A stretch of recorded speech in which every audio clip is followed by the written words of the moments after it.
So, which brings us to the question of what do we do?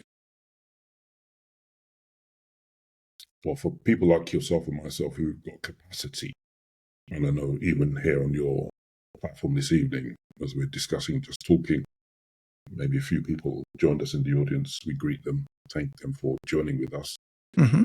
We need to do as our ancestors have been telling us, is to study.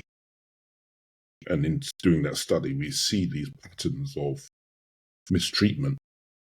And when we see these patterns, then we have to inform other people. Study without the action is of no benefit. All the books that I have, I didn't show this one. This is another youthful memoir from another Nigerian author. This ship, bought as a gift, as many parents would do, buy a car for their 18-year-old child. This was bought by King Henry VIII for his daughter, Queen Elizabeth. People need to know this history, even if it pains them, because they don't know. And in not knowing, you will always be ignorant. Mm. And then you will use your ignorance as if you know everything. And this is dangerous in a society where you can't use opinion, as Dr. Carr teaches us, to outweigh knowledge by fact or knowledge by faith. You have knowledge by opinion. Everybody's opinion isn't equal. True. If it isn't equal.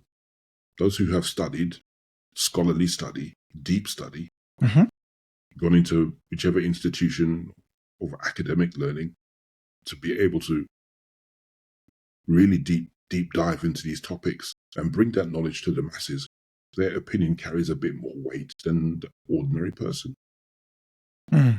So we need to avail ourselves of their knowledge and their wisdom, as we do, sitting in their company. One of my favorite historians, as you know, is Dr. Gerald Horne, who's writing copious amount of books faster than I can read them. And doing what you're doing here is to discuss these issues on a global level, Yep. so that people understand where we sit and where we stand. If we can't completely articulate the illness, applying a plaster onto the wound isn't going to solve the issue. So we must understand what is the issue. And there are many. And there's denial, as Professor Kehinde Andrews talks about in his book, The Psychosis of Whiteness. What?